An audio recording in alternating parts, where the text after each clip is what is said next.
नमस्कार, चुनावी विश्लेषण में आपका स्वागत है। और 543 सीटों पर सबसे बड़ा और सबसे सटीक ओपिनियन पोल सामने आ चुका है। अंदरूनी सर्वे के हिसाब से इस समय कौन आगे दिखाई देता है, क्योंकि काफी खलबली यहाँ पर देखने को मिल रही है। और जिस खास से 543 सीटों को लेकर जो बड़ा उलटफेर होने की संभावनाएं लगाई जा रही हैं, क्योंकि 2023 का बिल्कुल बच चुका है। 9 राज्यों पर चुनाव है, तो 9 राज्यों का क्या चुनावी गणित बन सकता है, क्योंकि इन राज्यों को सेमीफाइनल की तरह देखा जा रहा है। और इन राज्यों को लेकर बीजेपी ने जो बड़ा यहां पर ऐलान किया है कि सभी 9 राज्यों पर बीजेपी बड़ी जीत दर्ज करने वाली है। तो बीजेपी के दावे में कितना दम है, क्योंकि इन राज्यों के जो नतीजे रहेंगे वो काफी चौंकाने वाले हैं। इसके अलावा मोदी कैबिनेट में बड़ा उलटफेर होने वाला है। कई बड़े नाम यहां पर मोदी कैबिनेट से गायब नजर आ सकते हैं। कभी भी यहां पर मोदी कैबिनेट में बड़ा उलटफेर हो सकता है। इसके अलावा बीजेपी मिशन 2024 की तैयारी में जुटी हुई है। तो क्या बीजेपी 2024 में एक तरफा जीतेगी, या फिर क्या कुछ आंकड़ा बनेगा, क्या कुछ बड़ा होने जा रहा है, क्योंकि बीजेपी मिशन 2024 के लिए सभी प्रदेशों के लिए प्रभारियों की लिस्ट भी यहां पर जारी कर दी है। और यह माना जा रहा है कि आज चुनाव तो 2024 में हैट्रिक की तरफ बढ़ेंगे प्रधानमंत्री मोदी जी, या फिर वनवास पर गई कांग्रेस की वापसी होगी, क्योंकि भारत जोड़ो यात्रा से कांग्रेस ने एक साफ संकेत दिया है। कहीं ना कहीं विपक्ष को एक साथ लाने का प्रयास जरूर किया है। तो विपक्ष क्या एक साथ आ पाएगा, क्या होगी रणनीति 2024 की, इसको लेकर आपको सटीक और महत्वपूर्ण विश्लेषण सामने आ रहा है, क्योंकि काफी खलबली है। कई जो यहां पर समय से भारत जोड़ो यात्रा चल रही है, और कहीं ना कहीं 3570 किलोमीटर की ये पद यात्रा भारत जोड़ो यात्रा की रही है। इसमें खलबली यहां पर देखने को मिली है।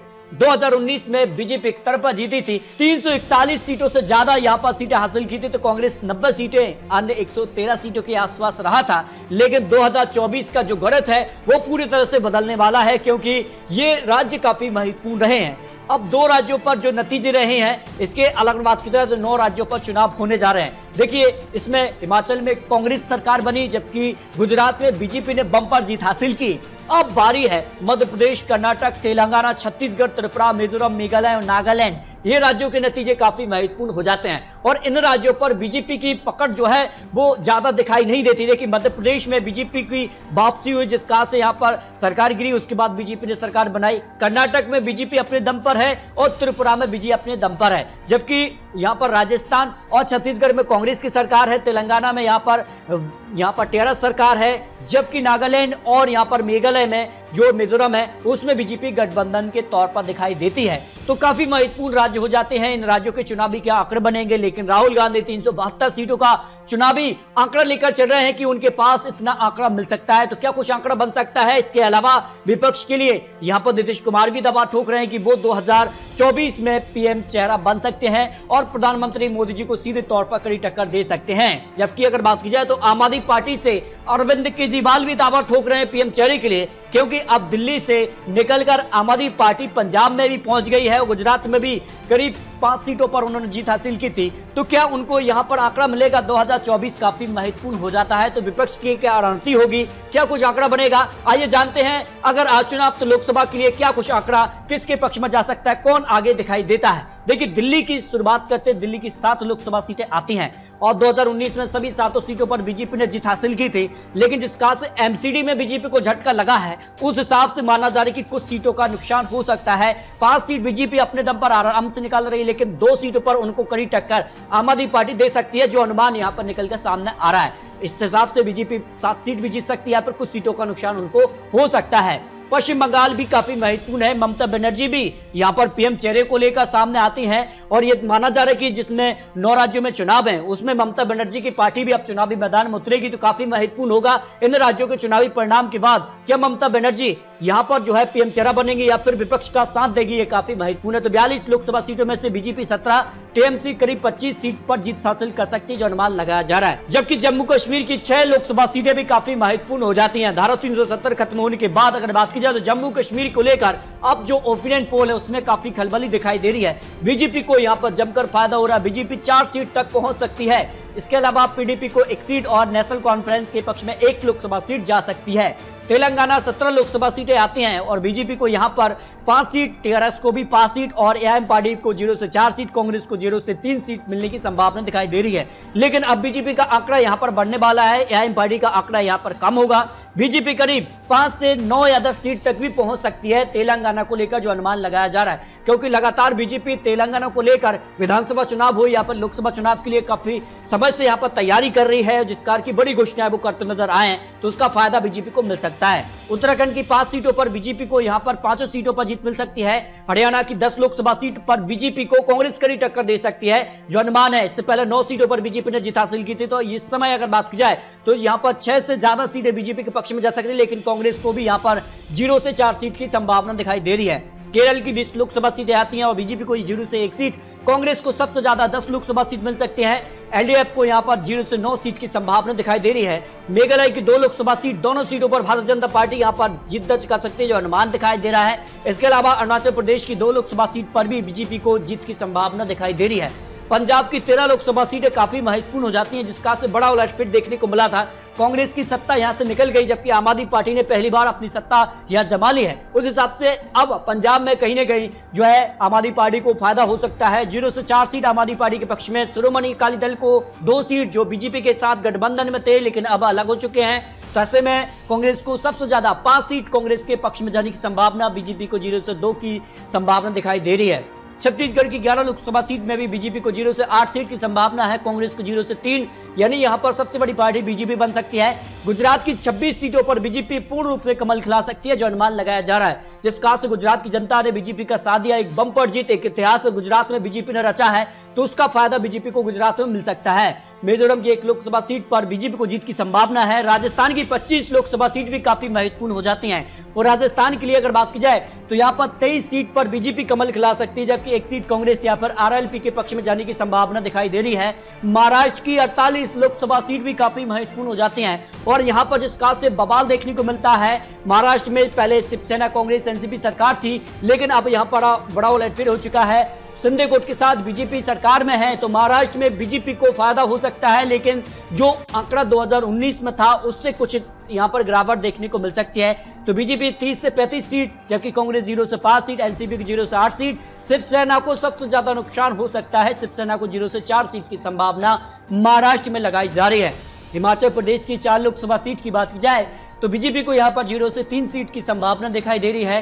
कांग्रेस को यहां पर 1 सीट का फायदा हो सकता है। हाल ही में हुए विधानसभा चुनाव में कांग्रेस ने यहां पर बम्पर जीत हासिल की है, कांग्रेस की सरकार में वापसी हो गई है, यहां कांग्रेस को फायदा हो सकता है लोकसभा चुनाव में। लक्षद्वीप की 1 सीट पर कांग्रेस को जीत की संभावना है। सिक्किम की 1 सीट पर बीजेपी जीत सकती है। गोवा की दोनों लोकसभा सीट की बात किया तो यहां पर दोनों सीटों पर भारतीय जनता पार्टी कमल खिला सकती है। अगर बात की जाए तो विधानसभा चुनाव में भारतीय जनता पार्टी की सरकार यहां पर है। त्रिपुरा की 2 लोकसभा सीट की बात की जाए तो यहां पर दोनों सीटों पर एक बार फिर से बीजेपी कमल खिला सकती है। 2019 में भी बीजेपी ने यहां पर दोनों सीटों पर जीत हासिल की थी। असम की 14 लोकसभा सीट पर बीजेपी को जबरदस्त फायदा हो सकता है। करीब 10 से 12 सीटें बीजेपी को मिलने का अनुमान दिखाई दे रहा है, जबकि एआईयूडीएफ के पक्ष में 1 सीट और 1 सीट कांग्रेस के पक्ष में जाने की संभावना हो सकती है। बिहार की 40 लोकसभा सीट पर भी बड़ा उलटफेर हो चुका है, और अब बीजेपी गठबंधन जो टूट चुका है, इससे पहले 2019 में इस गठबंधन को बम्पर जीत मिली थी, लेकिन अब बीजेपी अलग है, जबकि जेडीयू, आरजेडी, कांग्रेस एक साथ यहां पर हैं। तो क्या कुछ आंकड़ा होगा, क्या लोकसभा चुनाव में एक साथ चुनाव लड़ेंगे?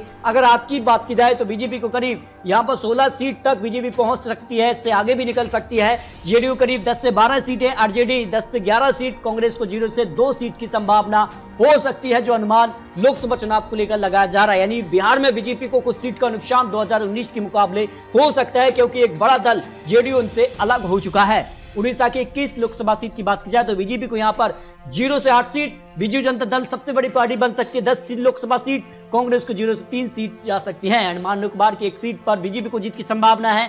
मणिपुर की 2 लोकसभा सीट, 1 सीट बीजेपी और 1 सीट कांग्रेस, यानी बराबर की टक्कर यहां पर देखने को मिल सकती है। आंध्र प्रदेश की 25 लोकसभा सीट में बीजेपी को 0 से 8 सीट, वाईएसआर को 10, टीडीपी को 3 और कांग्रेस को 4 लोकसभा सीट पर जीत की संभावना यहां पर लगाई जा रही है। तमिलनाडु की 39 लोकसभा सीट में से बीजेपी को 0 से 3 सीट की संभावना है। डीएमके के पक्ष में 15 लोकसभा सीट, जबकि एआईडीएमके के पक्ष में भी 15 लोकसभा सीट, यानी जो क्षेत्रीय दल है, यानी आपस में इनको बराबर की टक्कर देखने को मिल सकती है। कांग्रेस को 0 से 4 सीट और अन्य की बात की जाए तो 2 सीट। यानी कहा जाता है कि यहां पर गठबंधन के तौर पर चुनाव लड़ते हैं एक दल, क्षेत्रीय दल बीजेपी और एक साथ कांग्रेस के साथ आता है, तो किसका किसके साथ गठबंधन होता है यह काफी महत्वपूर्ण हो जाता है। उत्तर प्रदेश सबसे महत्वपूर्ण राज्य जो कि तय करता है कि आखिर केंद्र में किसकी बनेगी सरकार। उत्तर प्रदेश को लेकर जिसका से अब हाल ही में जो सर्वे जारी किया है उसमें बीजेपी ने दावा किया है कि 75 सीट उनके पक्ष में जा सकती हैं, लेकिन आपको बता दें कि उत्तर प्रदेश में योगी आदित्यनाथ जी की सरकार है और बंपर जीत उनको 2022 में मिली थी। उस दौरान अगर बात की जाए सर्वे के हिसाब से बीजेपी करीब 65 से 70 सीट उनके पक्ष में जा सकती है। समाजवादी पार्टी को 0 से 8 सीट, बीएसपी को 0 से 2 सीट और कांग्रेस का खाता खुलता नजर नहीं आ रहा है। लेकिन माना यह जाता है कि यहां पर जिसका 2019 में महागठबंधन बना था, तो क्या समाजवादी पार्टी, बीएसपी, कांग्रेस एक साथ मिलकर चुनाव लड़ेंगे, ये काफी महत्वपूर्ण हो जाता है। तो आपको अपनी राय रखिए यहां से क्या हो सकती है। चंडीगढ़ की 1 लोकसभा सीट बीजेपी के पक्ष में जा सकती है। कर्नाटक की 28 लोकसभा सीट जिसमें बीजेपी को जबरदस्त फायदा हो रहा है क्योंकि वर्तमान में सरकार में है बीजेपी, तो इसका फायदा उनको मिल सकता है। 20 लोकसभा सीट और जेडीएस को 3 और कांग्रेस को 5 लोकसभा सीट मिल सकती है। तो मध्य प्रदेश में बीजेपी यहां पर करीब 25 सीट तक पहुंच सकती है। कुछ सीटों पर कांटे की टक्कर देखने को मिल सकती है। जबकि झारखंड की 14 लोकसभा सीट में से बीजेपी को 0 से 9 सीट, जबकि जेएमएम 3 सीट, कांग्रेस को 2 सीट की संभावना लगाई जा रही है। यानी मध्य प्रदेश हो या फिर अन्य राज्य, इसके अलावा 9 राज्यों के चुनावी आंकड़े काफी महत्वपूर्ण हो जाते हैं। इस तरह से अगर बात की जाए तो 543 सीटों को लेकर जो अनुमान यहां पर लगाया जा रहा है उस हिसाब से एनडीए को 300 का आंकड़ा मिलता नजर आ रहा है। यानी एक बार फिर से प्रधानमंत्री मोदी जी हैट्रिक की तरफ बढ़ते नजर आ रहे हैं जो अनुमान लगाया जा रहा है। जबकि यूपीए की बात की जाए तो यूपीए का आंकड़ा बढ़ता नजर आ रहा है। यूपीए भी करीब 120 से 25 सीट तक पहुंच रहा है और अन्य की बात की जाए तो अन्य भी 107 से 120 सीट तक पहुंचने की संभावना यहां पर लोकसभा की 543 सीटों के लिए लगाया जा रहा है। लेकिन आपको बता दें कि अगर महागठबंधन बनता है जिसमें शिवसेना, यहां पर अन्य जिसमें एलडीएफ है, टीडीपी है, या फिर बात की जाए समाजवादी पार्टी, बीएसपी, आम आदमी पार्टी, तृणमूल कांग्रेस और शिवसेना यूपी में शामिल होते हैं, तो फिर तस्वीर बदल सकती है। जो आंकड़ा बन रहा है उस हिसाब से एनडीए 264 तक आ सकता है, यूपीए 230 और अन्य 49 सीट पर आने की संभावना ओपिनियन पोल के हिसाब से लगाई जा रही है। यानी महागठबंधन बनता है तो फिर कहीं ना कहीं कुछ भी हो सकता है जो अनुमान लगाया जा रहा है। इसके अलावा अगर बात की जाए तो जिस प्रकार के बड़े बड़े सर्वे सामने आ रहे हैं इसमें भारतीय जनता पार्टी 292 से 312 तक पहुंच सकती है, कांग्रेस 118 से 138 सीट, टीएमसी 27 से 31 सीट। इस तरह से कई बड़े निशाने के ओपिनियन पोल भी सामने आए हैं। उस हिसाब से बीजेपी हो या फिर आम आदमी पार्टी जिस प्रकार से अब नए मोर्चे बनते नजर आ रहे हैं उसके बाद काफी खलबली बन सकती है। तो आपको क्या लगता है, अपनी राय रख सकते हैं क्योंकि ये चुनावी आंकड़े चुनावी अनुमान है। आने वाले वक्त में लोकसभा चुनाव के लिए किस प्रकार के चुनावी प्रचार होंगे, किस प्रकार के गठबंधन बनेंगे और ये काफी महत्वपूर्ण होता है, तो इस बार अपनी राय रख सकते हैं। तो मिलते हैं दोस्तों और लेटेस्ट और महत्वपूर्ण विश्लेषण के साथ, तब तक के लिए जय हिंद, जय भारत।